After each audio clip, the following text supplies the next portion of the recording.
the Horry County Auditor's Office has a new doctor. Who is she? You'll meet her coming up next on Carolina People.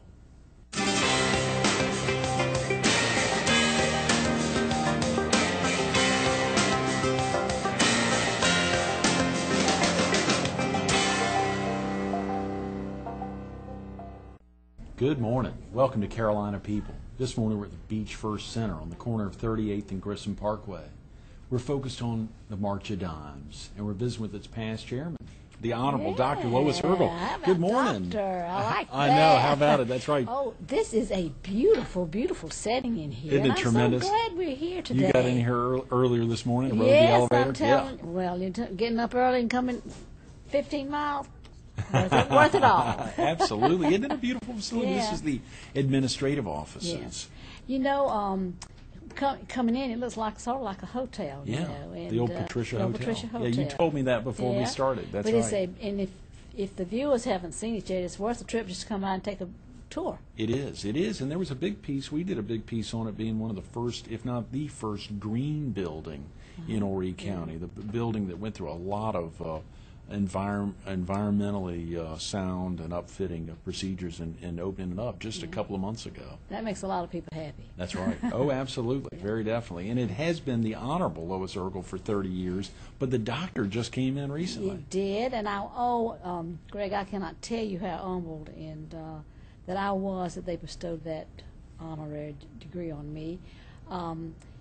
It was just overwhelming. And then my family and my children and my grandchildren, everybody was there at the graduation. Mm-hmm. And for the Coastal Carolina University to bestow upon me the honorary doctorate degree of public service was just wonderful.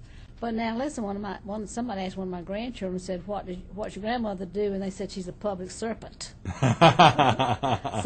I hope it wasn't. I'm sure some folks have thought about you in that regard. That's right. That's what I was going to tell you.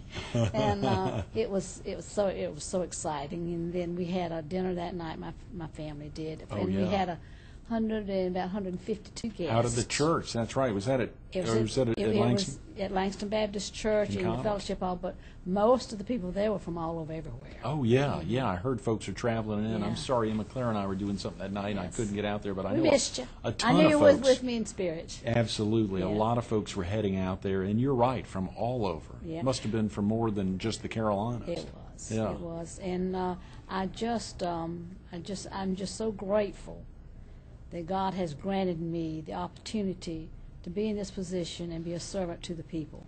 It's one of the most rewarding careers that anyone can ever have. And it's just very, very awesome. I think you said earlier this morning you were elected in '92. Yes, Again? for the auditor's position. Right, of course, in '76, and we'll get into that in District in 105. 92, right. And then in the auditor position it corresponds with the state budget. So although I was elected in '92, I did not take office until July the 1st, 1993. Oh, wow, okay, Yeah. sure. And then when my term is up, this term here is not up until July the 1st, 2009. Oh, really? Yeah. Okay, even though the election will take place in '08. That's right. Huh. So that's the way it does. That's just part of the South Carolina.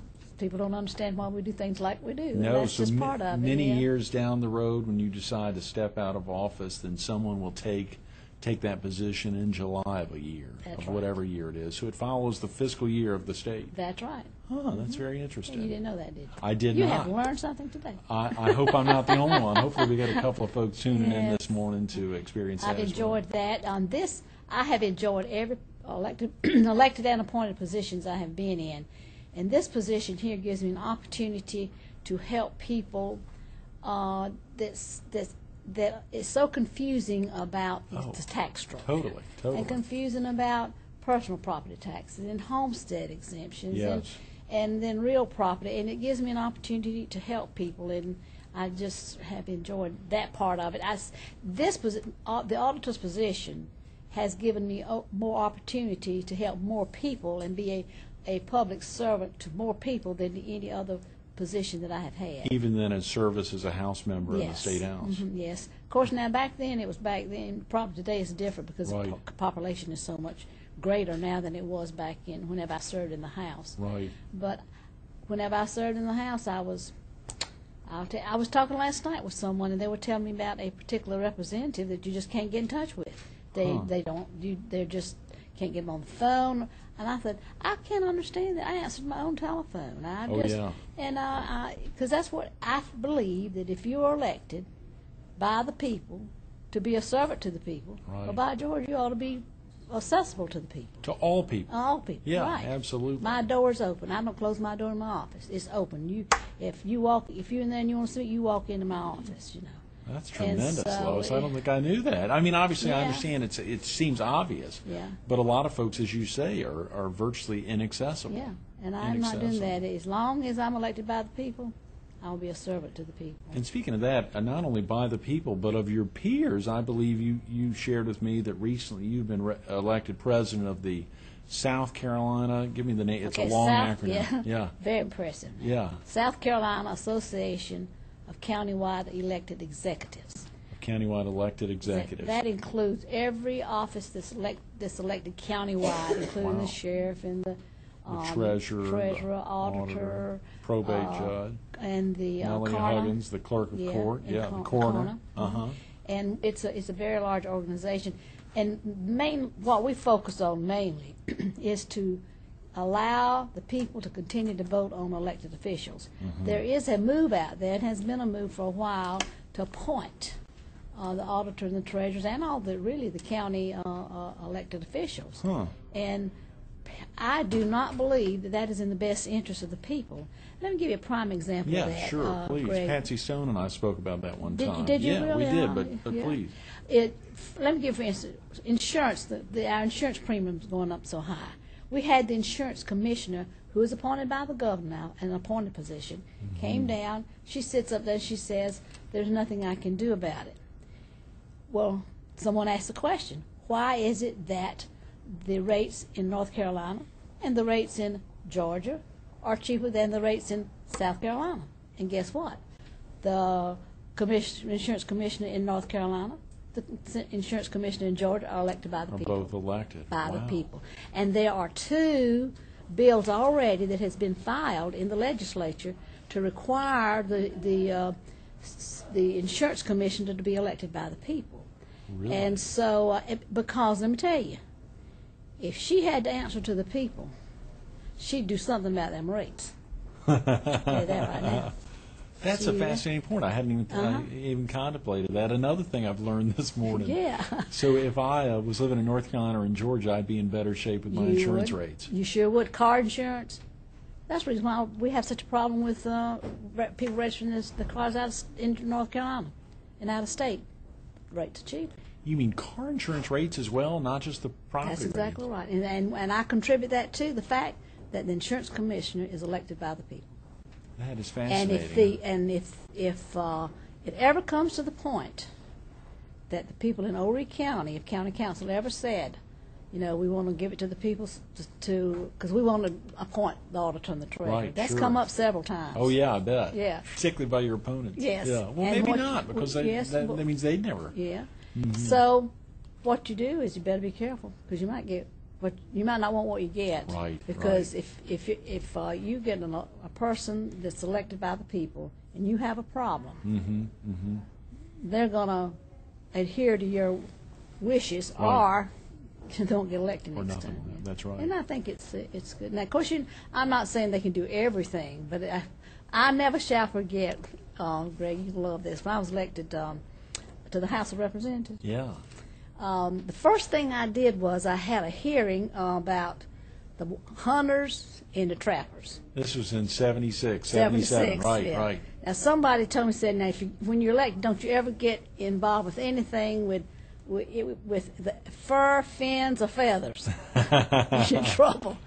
So we had a hearing because the trapper said that the dogs that whenever they were trapping, they trapped out of seasons. The hunters were saying their dogs got caught in the trap. They brought 3-legged dogs to the hearing and all to show that their dogs had got caught in the trap. Oh, What yeah. they wanted was a season for trapping and a season for hunting. Oh, I'm sure. Yeah. So I got to the schoolhouse that night, and there was Oh, it was just loaded with trucks, and then one of them trucks had a gun on it. I said, No. yeah, we're in trouble, you know. And but it worked out okay. I told them, I said, now the first thing we're going to do, we're going to open this meeting with prayer. Oh, good. They took off their hat and put it right here, you know. The guns were locked up from there. Yeah. But That's tremendous. yeah, but that's and then the trapper said this, and the hunters. She may not do what you want her to do, but she is going to listen to you. And and I hope that whenever I go down and finish off my public service, that people will say, you know what, she listened. Right. She listened. She might not do everything that you wanted her to do, but she listened. You know, those great words, Brad Dean, I've heard use those many, many times. Probably someone else utilized that early on. The idea of we've got 2 ears and 1 mouth for a reason should be listening twice as much as we speak. Right. And that's a great point when you think about listening, and it's just so critical to take that time. And listen. To take that time. I'm sure a lot of folks, not only folks who've supported you, but even folks that opposed you in the past, Lois, would recognize you as a good listener. Yeah. As a good listener. That's wonderful. You know, speaking of that, so many the aspects of the honorary doctorate there at Coastal, which occurred, I guess, in November or December. Which was a big coup, and a lot of folks have been thinking about it. I'm sure they've probably been thinking about you for that position for a long time. Well, I hope so. Yeah, I'm sure they had. Of course, to think about service since '76. Well, even before then, Greg, in the 1968, I got involved in court update that we changed in South Carolina in our courts in 8 months what it took Kansas City 8 years to do. Really? And that was just to get the question to the people, do you want to change our Constitution to read that we will operate under on a unified court system? See, up until that time, South Carolina was an island. We were operating under the 1895 Constitution. Each county was an island to themselves. Right. And if you were arrested in Charleston and you lived in Horry County, you'd be prosecuted differently because each county had their own, own rules. And in our county, was ruled by a big, strong political attorney senator. Wow, that's a name I've heard about, I think. Yeah. Yeah, and so I got involved in that and became the president of Court Update, which was an organization of citizens that was interested in our court system. And we got out there and worked and changed our system. We changed it now to operate on a unified court system. The people voted for that. And so I've been working since in the 60s. And from that, it's not a perfect system. Right, sure. But from that, we have a unified system, which is the Supreme Court. And then, at that time, we didn't have an appellate court or a family court. Can you believe that? No. We did not. So we got the Supreme Court. Now, we had the Supreme Court. Right. But we did not have an appellate court. And the appellate court is the court between the circuit court and the Supreme Court. Supreme Court. Yeah. But now we have the Supreme Court, appellate court, and a circuit court. Family court judges. And of course, it goes on down to the solicitors and the magistrates. And a lot of folks that are held accountable now. Yeah. It's not a perfect system, but it's the best in the country. So to think about that, and am I correct, Lois, that that strong senator gentleman had a good friend who you actually ran against back in the mid-'70s? And they didn't particularly like it. I'm sure they didn't. That must have been a tough thing. I remember you sharing with viewers when you were with us a couple of years ago at the Herald offices there and the former at the TV station about that idea that they really impacted your business even, Lois. They sure did. Surely put a hurting on your business. Took the business away from us. Which is something that I guess some elected officials have to think about when they're going to step out. Is it a right time? Is it good timing? Is this something that I can afford? Do I have time to go out and run for office? Situations come up just last week, and somebody was telling me, well, can you do this or that? I said, well, first of all, I will tell the truth. I'm not going to do anything that's dishonest. But what I always have tried to do is to do what was right. And when you do what is right and you search your heart, in the end it will turn out okay. Yes. Lois, speaking of that, I think you just shared with me that you have committed again to be the chair, the chair of the chef's auction. Yes, is that correct? I have. Is that something you're making public, or am I? I am making it public, and because I want you to be right in there with me. If you're not going to be with me in there, I cannot be the chairman. Oh wow! Well, that's dangerous talk you're catching me on. Donald, can you edit that out? Yeah, can we get that out? That sounds a little rough. No, you've although always been with us, and we appreciate you so much. the chef's auction. You know, Yeah. Jim Feldman got me involved 7, 8, maybe 9 Is years that ago. right? Years ago, just to sponsor the tickets. And so I used to get the Fox logo on the back of tickets, and then I got that for a couple of years. And Jamie Prosser got involved. Yes, I remember She Jamie. wrote She me did in a on wonderful another job. table sponsorship. But she was the chair in the past. I Yes, think. she was, I think uh-huh. Luke Rankin's Christy Rankin had done it at one time.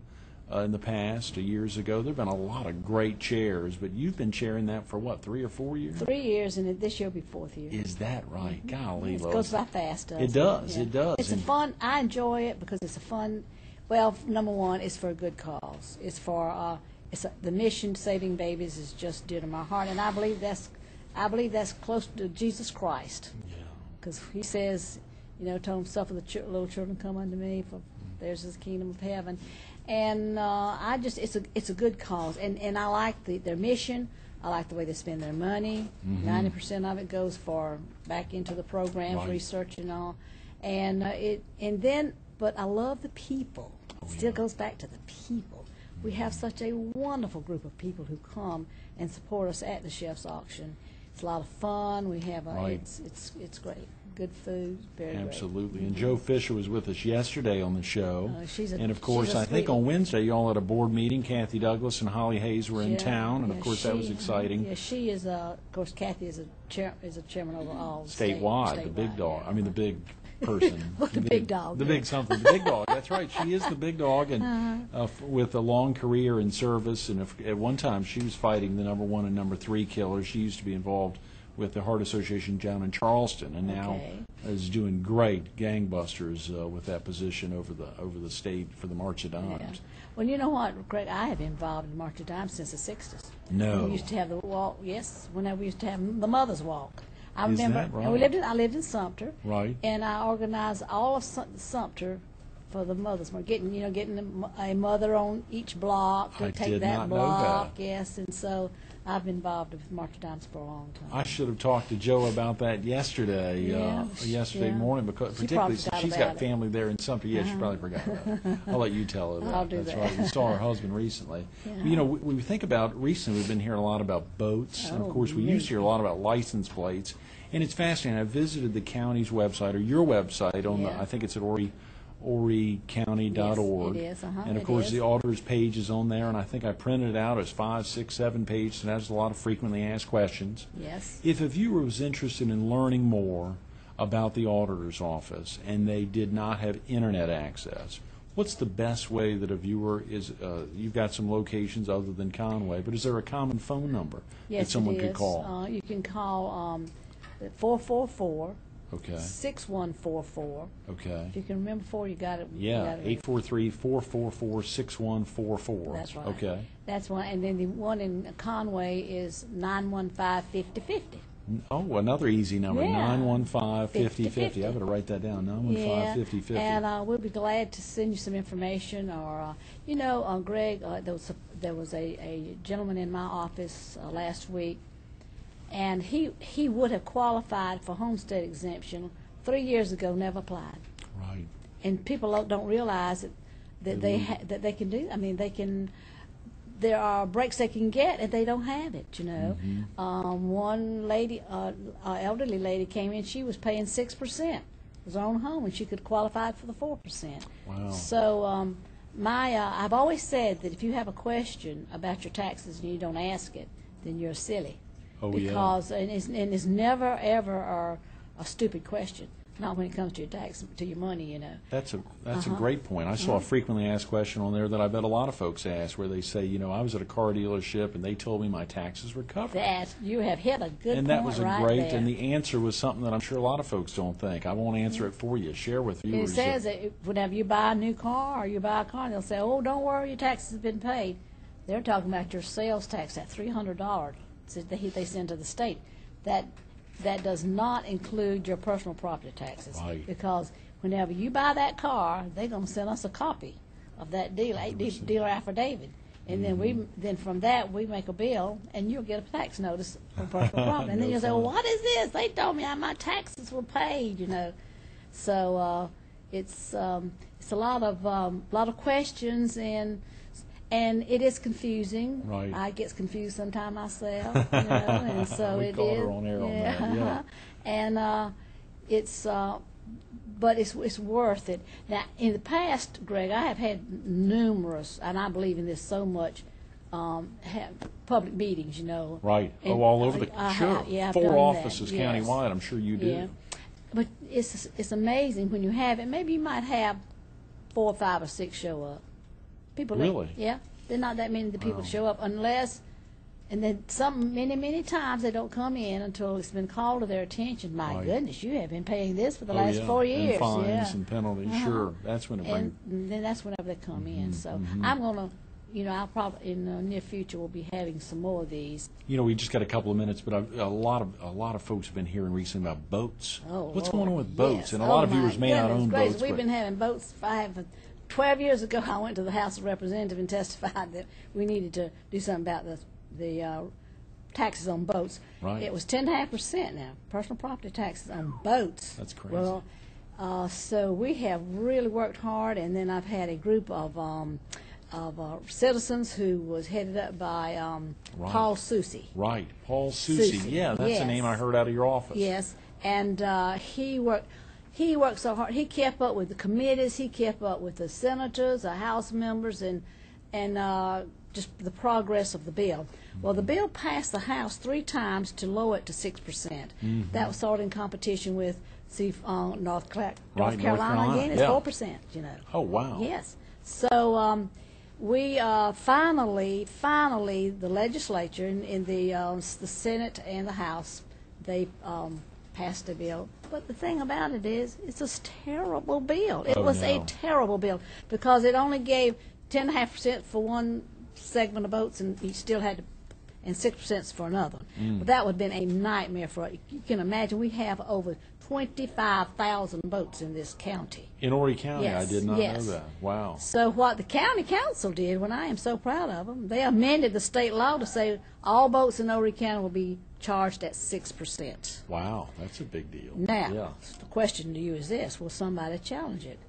And I hope they do, because I do not believe that there will be a judge that says you can discriminate upon this group and this group. You mean to tell me this group over here, you can say, I'm going to charge you 10.5% on your boat? This man over here that paid the same thing on it, I'm going to charge you, you know, 6. You just can't. It's just confusing. But anyway, we got down to 6% now, and we're sending the bills out the first of the year for 6% on all boats. Lois, we just got a minute. I wanted to say, what about that time? When was it that you first recognized that women could do anything a man could do? Oh my goodness, let's see. Way back there, whenever whenever my mother, when I was in the 10th grade, whenever my mother went to school and told the principal, Lois has to quit school and go to work because there's nobody in our family working. So I found out then that a woman could do about as good anything a man could do. I have never ever had a problem in being a woman in anything that I wanted to do. It goes back to attitude, the ability to get along, and the ability to communicate. And if you cannot have the right attitude, and you cannot communicate, and you cannot get along with people, and if you don't love people, then you're not going to get the job done whether you're a man or a woman. Those are great words. Thanks so much for Yes, being with I'm us glad this you morning, love Your me. Honor. Absolutely. Loved by many. I'm not the only. I'm not the only one.